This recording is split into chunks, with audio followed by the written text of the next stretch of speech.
Salut les Beauty Books, c'est Marie et bienvenue sur ma chaîne.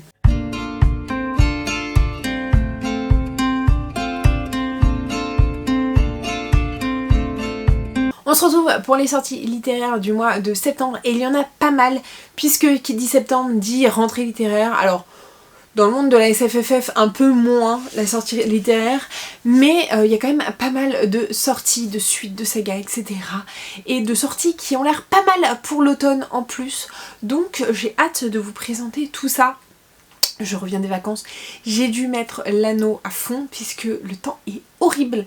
J'ai perdu 20 degrés en l'espace de quelques heures. Je suis un chouille bronzée mais ça ne se voit même pas. Voilà, bref, un retour en fanfare. Je vais essayer de faire assez rapide puisque j'ai 27 ou 28 livres à vous présenter. Et donc on commence en date du 3 septembre. Avec le premier tome de la saga La Pierre des Rois, qui se nomme Le Chant des Médaillons. C'est signé Marina Evans et ça sort chez Lost Kingdom. Alors j'ai pas revérifié, je pense que ça se trouve il y a des dates qui ont un petit peu changé. Dans tous les cas, je vous mets les visuels à chaque fois ici. On est forcément sur de la romantaisie. On nous dit, et si l'avenir de tout un peuple dépendait d'une voleuse? En effet, si la Pierre des Rois réapparaît, tout le continent sombra dans le chaos. On est dans un univers avec plusieurs clans, leurs places sont assez précaires sur l'accession au trône, sur leur place par rapport au trône.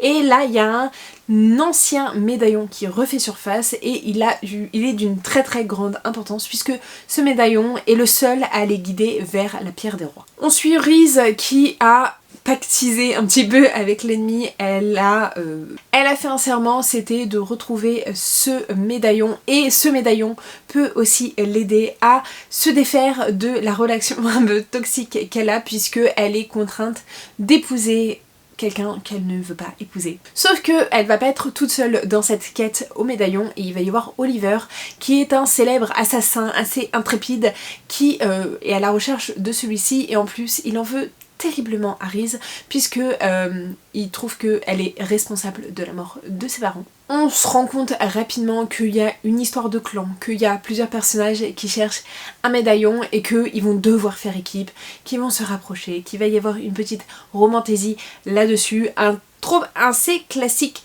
mais le côté un peu médaillon, place du trône, etc. ça me fait beaucoup penser au Roi déchu de Cinda Williams que j'avais lu il n'y a pas si longtemps, enfin il y a quelques années avec ma copine Sandra et que j'avais adoré. Franchement la troupe me fait un petit peu penser un petit peu à ça. Est-ce que ça va être porteur de magie aussi un peu ancestrale? Il y a toute une accession au trône, des guerres de clans, de villages. Ça me tente plutôt pas mal. Lost Kingdom, à chaque fois, ils font des sorties que j'aime beaucoup. Et vraiment ce côté qui me fait vraiment penser à la saga de Cinda Williams qui me tente vraiment énormément. Et j'ai hâte de pouvoir découvrir et de pouvoir m'en faire mon propre avis. On reste toujours en cette même date et il y a une sortie, un livre VO que je voulais lire depuis très longtemps. Il s'agit de The Girl in Red de Christina Henry. Et contrairement à Peter Pan, ça ne sort pas chez 404 éditions mais chez Hachette Heroes. Ici on est sur une réécriture du Petit Chaperon Rouge de manière très très très horrifique et pas à mettre dans la main de tout le monde. Déjà le côté Peter Pan, la réécriture de Peter Pan avait été très dark, très noir et il me tarde de pouvoir découvrir d'autres romans d'elle puisque franchement ouais ça fait je pense au moins 5 ans que j'ai envie de lire ce roman, de lire d'autres romans d'elle et je suis très contente qu'elle perce un petit peu en France et qu'on puisse découvrir ces écrits là. Donc on est à chaque fois sur des réécritures qui sont très dark, qui bouleversent un petit peu tous les contes qu'on a eu et j'ai hâte de pouvoir découvrir celui-ci. Et le dernier qui sort cette même date, il s'agit du Cri Soleil, c'est signé Siècle Valban. Et ça sort chez Big Bang. Alors j'ai jamais lu de Siècle Valban, je sais que ces derniers écrits avaient fait pas mal parler et du coup je me suis dit que comme c'est quand même une auteurice, je sais pas si c'est une femme, une non-binaire ou quoi, cette auteurice en tout cas, fait beaucoup parler d'elle, a eu beaucoup d'éloges et beaucoup de bons avis. Du coup voilà, je vous propose celui-ci, je sais pas trop de quoi il s'agit. J'ai pas totalement compris tout le résumé, donc le plus simple, c'est que je vous lise. Dans un monde envahi par le froid et les ténèbres, Phare est un cri soleil à l'apogée de sa puissance. Enfant, il a été doté par la secte du Phénix de pouvoirs aussi puissants que terrifiants, grâce auxquels il dispense la chaleur du jour à la dernière cité lumière. Épuisé par une vie de labeur, il aspire désormais au repos. Nour est un disciple du serpent et l'un des postiers nomades qui assure la liaison entre les hameaux du sud. Sa vie bascule lorsqu'il doit prendre en charge une dangereuse fillette aux yeux de lave. Odanaya a grandi dans la cloche cathédrale dont elle aime tous les habitants. Un jour cependant, un inconnu frappe à leur porte, charriant dans son sillage la menace latente des bois dormants. Au cœur du monde froid, les voilà partis en quête d'une nouvelle vie. Mais où trouver le soleil véritable lorsque chaque pas est aspiré par la glace, la pénombre et la solitude. Donc voilà, je sais pas si vous avez compris un peu plus de choses que moi. En tout cas, moi, ça me tente pas forcément, mais je sais que l'autrice est tellement plébiscitée que j'ai voulu la rajouter dans ma sélection. On passe au 4 septembre et du coup il y a Forge by Malice de Elisabeth Hélène qui n'est autre que le tome 3. Alors je sais pas si vous le voyez. Non, je pense qu'il est peut-être un peu plus par là. Non, je pense que c'est là. Mais il s'agit du tome 3 de la saga Beast of the Briar de Elisabeth Hélène et qui sort chez Chatterley. On est sur une réécriture de La Belle et la Bête avec un trope de harem inversé, et donc voilà, le premier tome on est vraiment sur tous les clichés, enfin pas les clichés mais tous les codes de La Belle et la Bête, et dans le tome 2 on est un peu plus sur le côté un petit peu plus harem inversé, on comprend un peu plus l'harem inversé, et là donc on va suivre cette fois-ci le prince du printemps, oui c'est ça, le prince du printemps qui est très mystérieux puisqu'il y a un home, il est complètement caché, donc j'ai hâte d'en savoir un petit peu plus sur lui. Et voilà, on en a vu quelques brides au tome dernier et il me tarde de pouvoir creuser un petit peu plus. Mais en tout cas, si vous avez toujours pas lu cette saga, il s'agit de romantasy hyper explicite, hyper bien et un peu très page turner où les personnages sont tous différents, en tout cas les hommes sont tous différents, mais je trouve que on a Rosalina qui est au milieu et qui les subliment tous et qui ont tous leur part dans cette histoire, et je trouve ça très bien. C'est mon premier harem inversé et franchement je suis trop contente de l'avoir découvert. Nous avons ensuite Les Esprits de Nacre, c'est signé Christelle Peraldi et ça sort au Héron d'Argent. Alors j'avoue que c'était surtout du visuel qui m'a fait vraiment l'aimer, puisque on est sur une troupe de fantastique spiritisme, 19e siècle, fantôme et manoir hanté. On est en Jamaïque au 19e siècle. On a Annie Palmer qui devient propriétaire d'un manoir qui a des choses particulières qui se sont passées, et donc il est célèbre après en Jamaïque comme étant un manoir hyper hanté, et on bascule 30 ans plus tard et donc on va suivre un jeune voleur complètement muet qui va rencontrer une riche italienne, vraiment très riche italienne, et qui possède un bracelet qui est complètement hanté et qui vient également de Jamaïque. Donc je pense qu'il va y avoir un petit lien entre les deux parties, mais vraiment on est dans le côté très spiritisme, très spiritueux, très fantôme, très manoir. Donc pour le début de l'automne, c'est plutôt parfait. Nous avons ensuite une saga qui a fait énormément parler aux États-Unis. Donc le premier tome c'est Les Eaux, c'est le premier tome de la saga The Ashen. Je sais pas si entre temps ça a été traduit ou pas en français, mais en tout cas moi quand je l'avais noté c'était The Ashen, j'ai pas revérifié derrière. C'est signé Demi Winters et ça va sortir chez Rajo je crois. Dans tous les cas, vous avez l'encart à chaque fois là. Et donc là on est sur une romantasy viking. J'ai dit Rajo, je voulais dire Roncière. On nous dit une femme en fuite, un clan mercenaire viking, un secret à protéger, quoi qu'il en coûte. On est dans un univers où la magie est complètement proscrite. Et on va suivre Scylla qui a l'air de fuir un petit peu et qui va devoir passer par la route des ossements pour rejoindre un village qui la mettra en sécurité. Et quand je vous dis qu'elle est pourchassée, c'est bien vrai, vous allez voir juste après, puisque sur son chemin, elle va croiser un grand clan de vikings assez méchants et donc elle va devoir leur demander très gentiment, hein, les convaincre de continuer la route avec elle puisque elle est pourchassée par un grand assassin qui est vraiment à ses trousses. Et elle a bien failli clamser la petite, donc elle aimerait bien rester en vie et partir en sécurité. Donc à choisir entre un assassin et un grand clan de mercenaires vikings, je sais pas si elle a fait le bon choix de choisir les vikings, surtout qu'il va y avoir un petit assistant, un petit bras droit du chef du clan qui a l'air plutôt appétissant. En tout cas, ce roman a fait vraiment beaucoup parler de lui en VO. J'ai vu des avis, je crois, de Nina Quill qui l'avait beaucoup aimé. Et du coup, ça me hype plutôt pas mal. Surtout que j'ai pas vraiment lu de romans à tendance un peu viking et que je suis très hypée parce que j'aime beaucoup la mythologie viking. Mais je connais pas grand chose.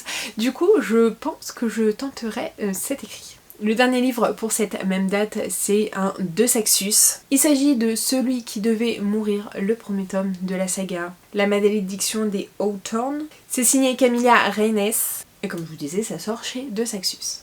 On suit Miles qui a un quotidien plutôt assez atypique puisque la nuit il déterre les cadavres et que le jour il chasse les esprits et il est lié, issu d'une famille du coup de clairvoyants qui est qui est liée à une famille assez puissante. Sauf qu'un jour il va avoir une vision un peu Phoebe Halliwell 2.0.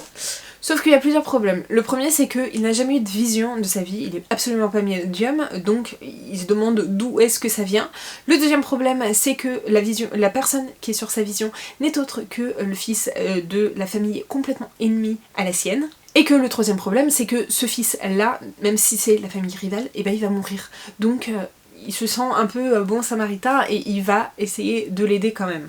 Sauf que lui, pour le protéger au maximum, il va dire qu'il a eu une prémonition, etc. Sauf que Gabriel, l'ennemi, n'est pas très gentil non plus. Du coup, il va dévoiler les plus sombres secrets de Miles. Et du coup, il y a beaucoup de choses qui vont ressurgir. Sauf que Miles, il aimerait bien un peu plus détester Gabriel que ce qu'il ne l'aime vraiment.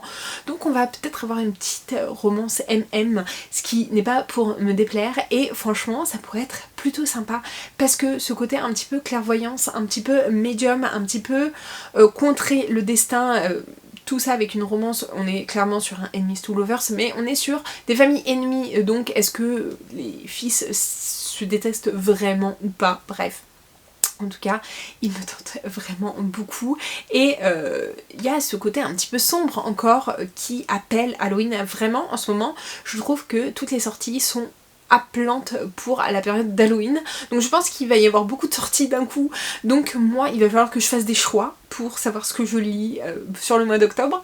Parce qu'il y a beaucoup de livres qui me tentent et franchement... on est gâtés cette année.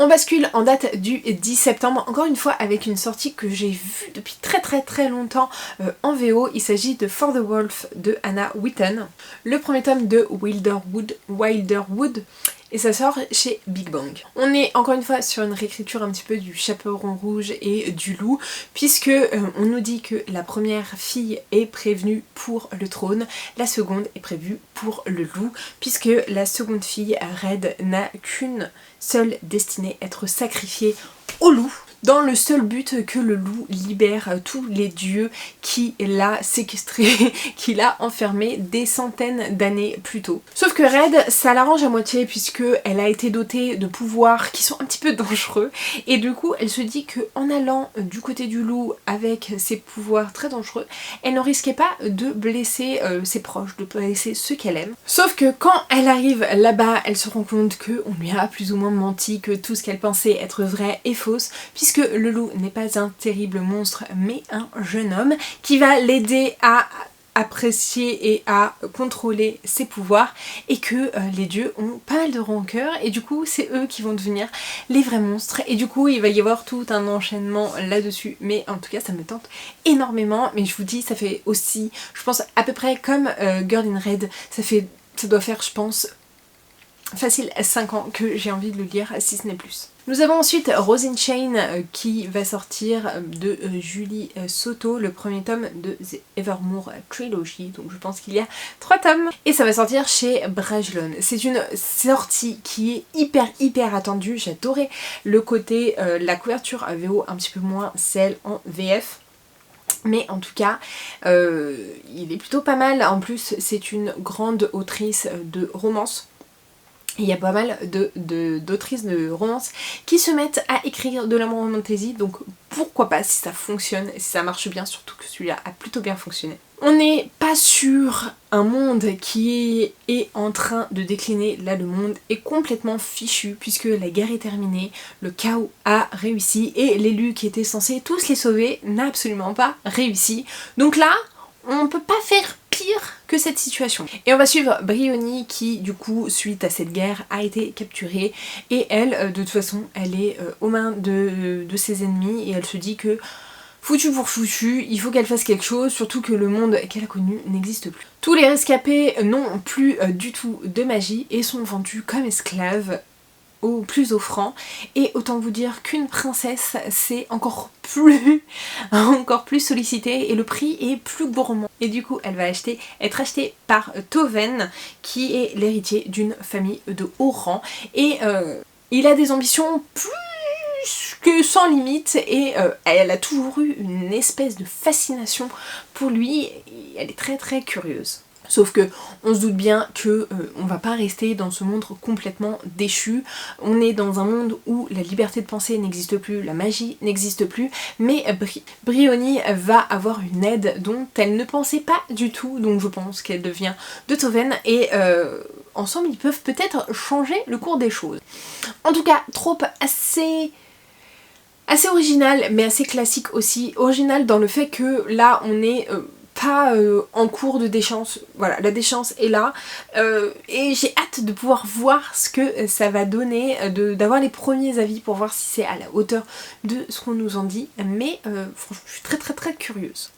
On va partir sur des sorties très cocooning, très automnale et pas frissonnante. Le premier c'est le premier tome de High Court of Café Bean et c'est Welcome to the Fae Café. C'est signé Jennifer Kropf et ça sort chez Calix. Autant vous dire que je l'ai déjà précommandé, surtout qu'avec mes découvertes Calix des derniers temps j'ai envie.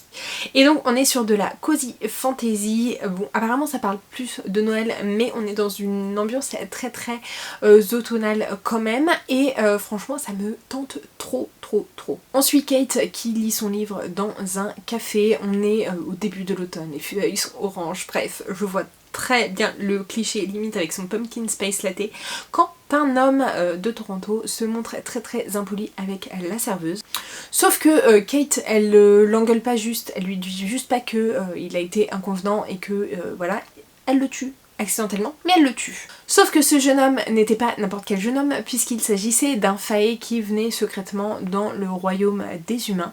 Et donc là il va y avoir 4 assassins fae qui vont la récupérer et qui vont lui dire ah bah maintenant tu payes ta dette. Donc voilà, de la cozy fantasy comme ça avec des fae, un peu romantasy je pense. Il m'en faut pas plus aux couleurs automnales, franchement j'ai trop hâte de pouvoir le découvrir et de pouvoir enfin découvrir un peu plus de cozy fantasy puisque j'avoue qu'il y a beaucoup de sorties qui me tentent beaucoup mais que je ne fonce jamais dedans, je n'y vais jamais et bah je sais pas pourquoi parce que franchement ça me tente mais en fait j'ai trop peur qu'il ne se passe rien et que je m'ennuie, que ce soit un peu trop cozy et qu'il ne se passe absolument rien, donc je vais tenter avec celui-ci parce que vraiment il me tente trop. On saute d'une journée avec en date du 11 septembre Falling Like Leaves, c'est signé Misty Wilson et ça sort chez Gallimard Jeunesse et cette fois-ci on est sur une romance contemporaine young adulte en automne.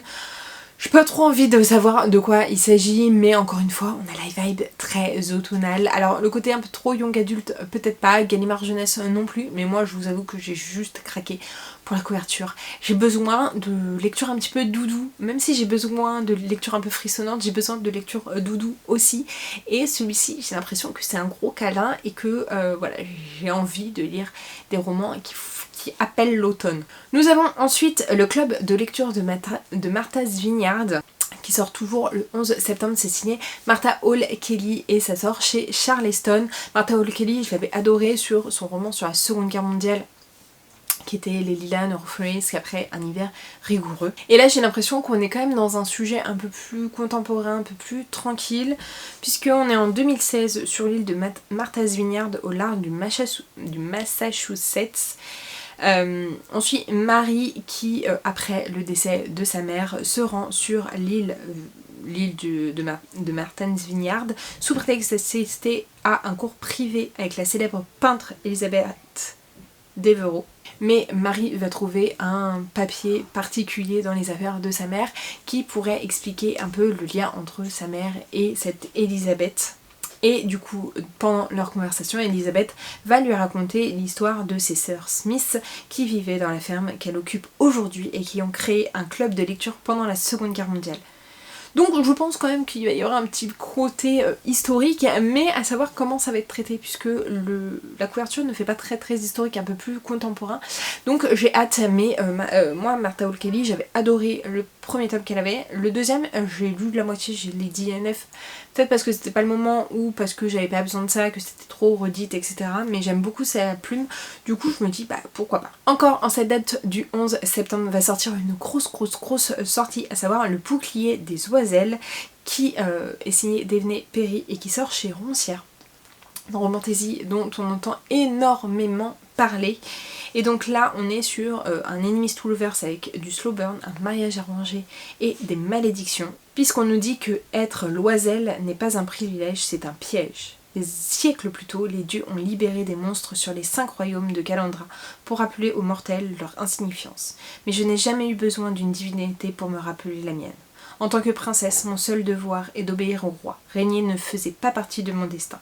Pas plus que me battre, jusqu'au jour où un chasseur de monstres légendaire navigue jusqu'à nos côtes, accompagné de son prince. Celui-ci ruine ma vie en exigeant que je l'épouse. Forcée de signer un traité magique avec mon propre sang, me voilà conduite vers le plus dangereux des royaumes. À mes côtés, un guerrier qui me méprise autant que je le déteste, et un mari que je connais à peine. On attend de moi que je sois reine, espionne, sacrifice. Mais que se passerait-il si je refuse le rôle que l'on m'a choisi, si j'établissais mes propres règles? La seule façon de vaincre les monstres que nous craignons le plus est d'en devenir soi-même un. Il y avait marqué que c'était aussi pour public averti, donc je pense que on est sur un vrai enemies to lovers avec un vrai mariage arrangé. Et encore une fois, gros carton sur la bookosphère anglophone, et il me tarde de pouvoir découvrir. On bascule juste d'une journée encore avec la trahison du cygne, avec la trahison des cygnes. D'ailleurs je me demande si j'ai pas vu cette sortie dans un book haul de Lucia Lu avec la Illumicrate. Je me demande si c'est pas la même chose. C'est signé Abbé Poranek et ça sort chez Céleste. Et donc là j'ai pas de résumé, j'en ai pas trouvé, mais je sais que c'est une réécriture du Lac des Cygnes avec un FF, avec tout ce qui est mystère, meurtre, gothique. Et voilà, on est sur quelque chose... Alors moi je connais pas, à part pas Swan Song, mais le film Black Swan. C'est le seul truc que je connais sur le Lac des Cygnes. Est-ce que c'est un peu de la même façon ou pas? Vous me direz, il y a un peu tous ces codes là, donc peut-être, mais ça a l'air très creepy, très particulier, mais je me dis pourquoi pas. On part en date du 17 septembre avec le premier tome de La Voix éternelle, et c'est La disciple du corbeau. C'est signé Antonia Hodgson et ça sort chez Brajlon. J'ai un petit peu bugué. On est sur une histoire où un roi vient de décéder, et du coup pour savoir qui est le prochain à venir en place, il y a toute une compétition avec 6 ou 7 assassins. 7 assassins, et qui vont représenter chacun leur maison. Sauf que rapidement il y a un des candidats qui meurt, et donc on a une jeune fille qui est censée démasquer le coupable, et pour cela elle va devoir fouiller dans des mystères qui datent d'il y a des centaines et centaines d'années, et fouiller un petit peu dans le passé et peut-être retourner des choses qu'il faudrait peut-être pas forcément retourner, et ce mélange un petit peu fantasy, thriller, moi j'aime énormément ça. C'est ce que j'avais beaucoup aimé aussi dans Crescent City, dans le premier tome de Crescent City, et j'aimerais beaucoup retrouver cet engouement là. Encore une fois, une sortie qui a quand même pas mal fait parler aux États-Unis et qui me tarde de pouvoir découvrir. découvrir. En date du 18 septembre va sortir le tome 5.5 de la saga du sang et de la cendre, à savoir Mémoire de la chair et du sang de Jennifer Ann Armentrout. On est là sur plus des nouvelles et des histoires racontées par une autrice dite dans la saga principale,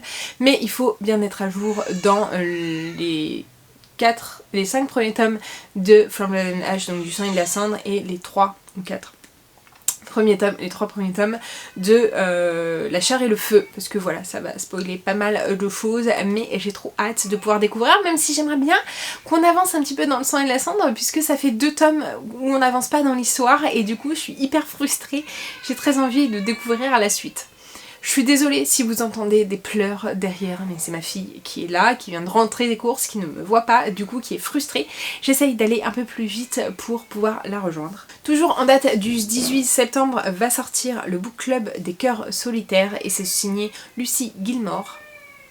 Et ça sort chez Erol. On est sur un contemporain autour des livres, il m'en fallait pas plus, voilà, je signe direct, ça a l'air très cosy, très sympa, et voilà, on va être dans le monde du livre, donc plutôt sympa. Toujours en date du 18 septembre, le dernier en date du 18 septembre, c'est L'Anche d'Auschwitz de Ellie Midwood qui va sortir chez Faubourg Marigny. Cette autrice me tente énormément, elle a écrit, je crois que c'est son 4e ou 5e livre qui sort chez Faubourg Marigny, toujours sur Auschwitz. Il n'y a pas longtemps j'ai lu un livre sur Auschwitz et ça me donne très envie de découvrir encore et encore et encore. C'est un sujet qui me passionne parce que j'ai envie d'être tellement impactée par ce qui s'est passé dans le passé que j'ai besoin de lire tout ce qui s'est vraiment passé, et voilà, il y a beaucoup de choses qu'on nous dit pas si on ne s'y intéresse pas, et je trouve que c'est hyper bien de faire des romans sur ces sujets là. En tout cas voilà, c'est peut-être pas le premier que je lirai parce qu'il y en a plein d'autres, j'aimerais bien limite les lire dans l'ordre. Mais un peu comme Hélène Marie Wiseman, j'ai très envie de la découvrir et de voir si j'accroche à sa plume. Parce que toutes ces histoires me tentent énormément. On part en date du 24 septembre avec Forged in Blood, le premier tome de Broken Bloodlines.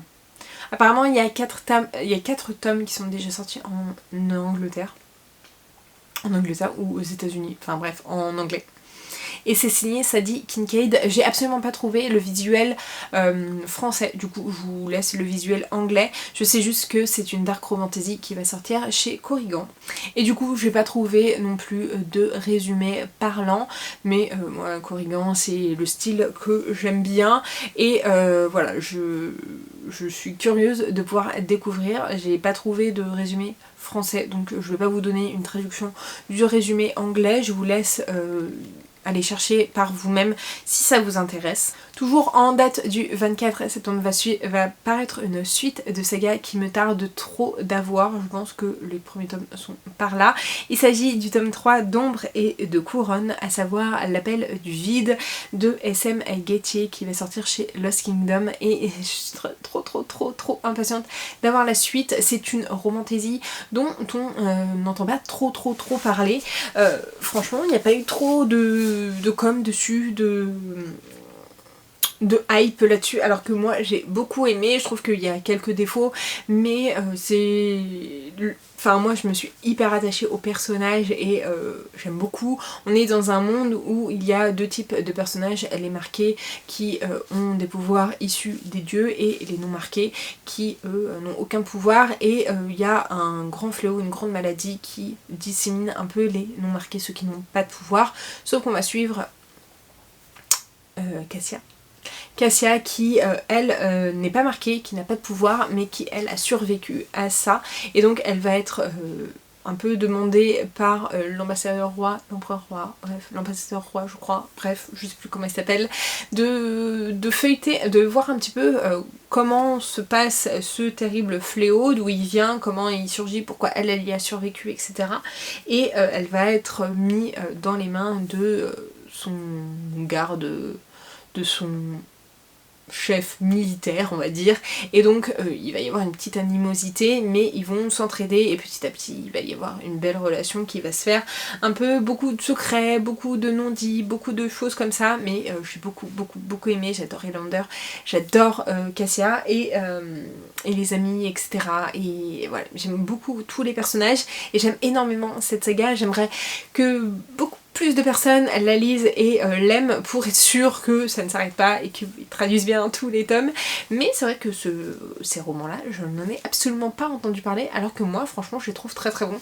Mais je crois qu'il n'y a pas eu des très très bons avis. Moi, en tout cas, ils me conviennent absolument. Nous avons ensuite, en cette même date, Into the Deep Blue, qui est un contemporain signé Jennifer E. Archer et qui va sortir chez Hachette. On va être sur un Friends to Lovers qui met en scène Nick qui fait boulette sur boulette et qui décide de suivre une thérapie, surtout ensuite au décès de sa mère, et donc il est un petit peu au fond du trou le pauvre, et il n'avait absolument pas prévu de tomber amoureux de Fiona qui est la seule amie qu'il a en thérapie, sa seule véritable amie et son seul véritable soutien, mais ils vont se rapprocher et entretenir une relation, essayer de réfréner cette relation, et voilà, je pense que c'est un contemporain qui est plein de beaux messages, de beaux textes, de sujets un peu durs mais qui fait du bien.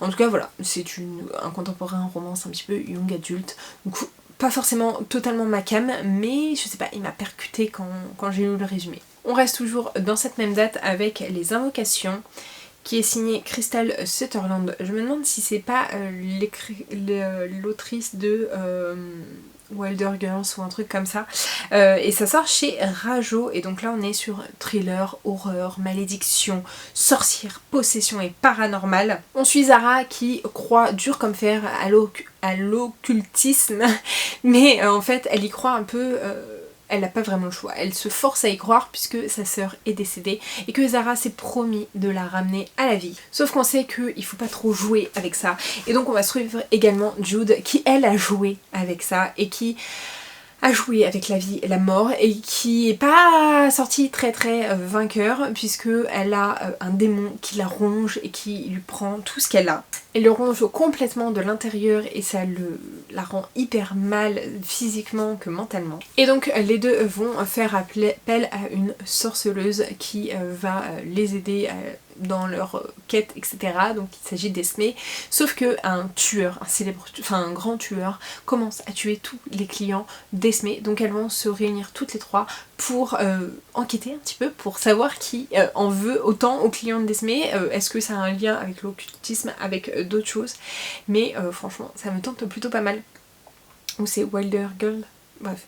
Et du coup, franchement ça me tente plutôt pas mal. On est dans un roman un petit peu bizarre je pense, mais franchement je suis très hypée encore une fois pour la période halloweenesque.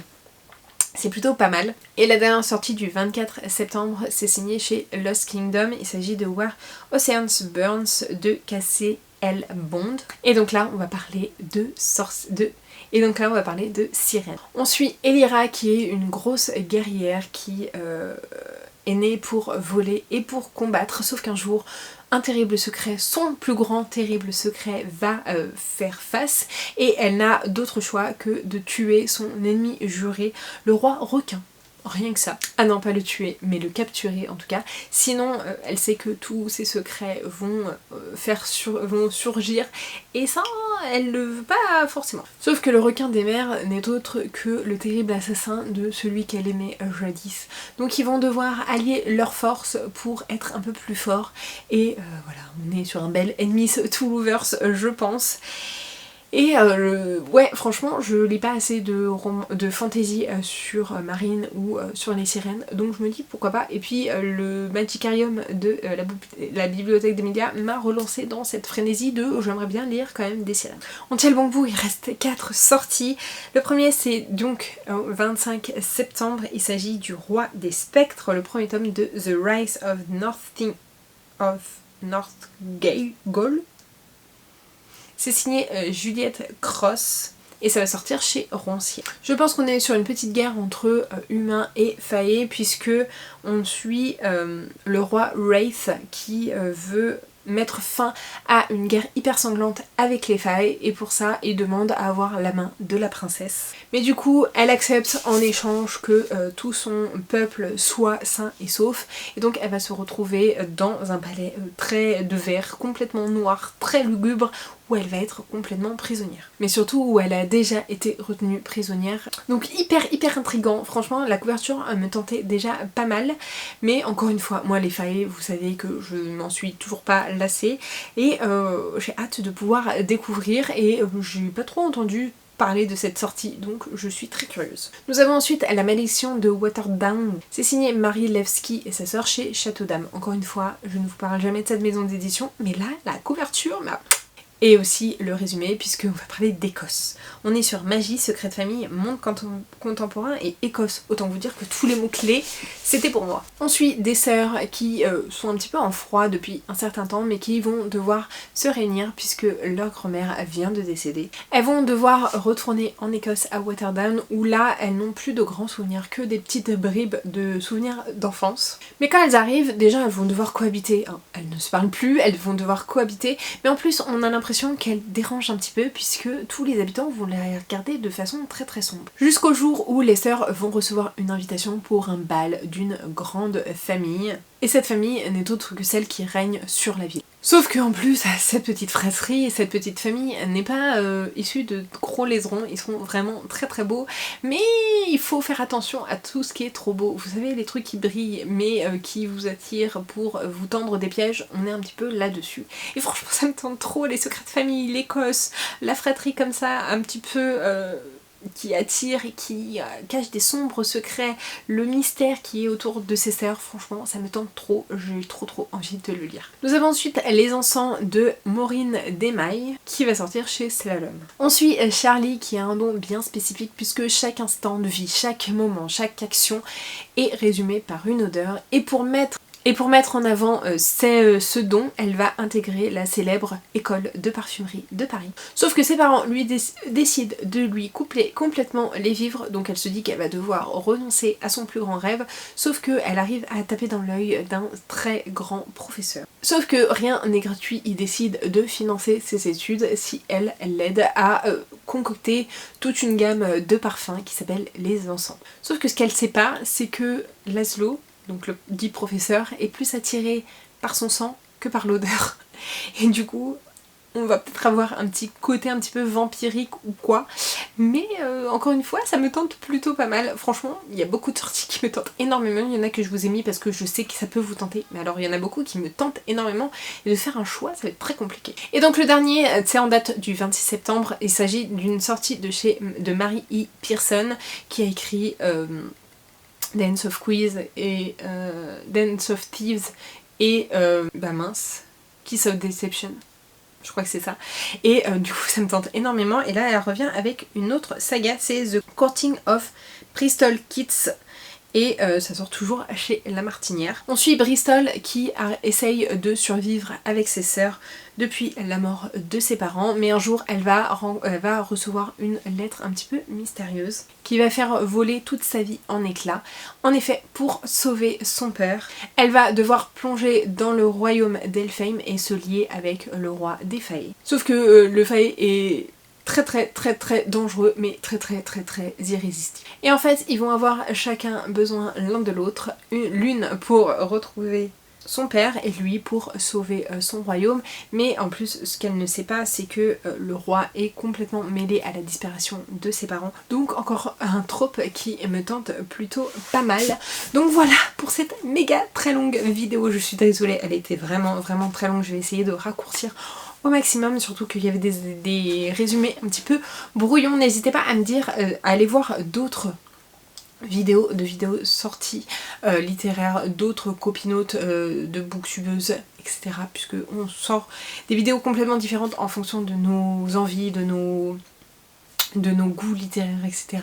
Donc n'hésitez pas à aller voir, n'hésitez pas à me dire vous les sorties qui vous tentent le plus à me dire si vous avez lu quelques titres un petit peu en avant-première de ce que je vous ai présenté, à mettre des petits emojis comme d'habitude. Si vous êtes trop timide, je vous mets juste ici pour vous abonner, ici ma dernière vidéo, et en attendant une prochaine vidéo, je vous fais de très gros bisous et je vous dis à très bientôt.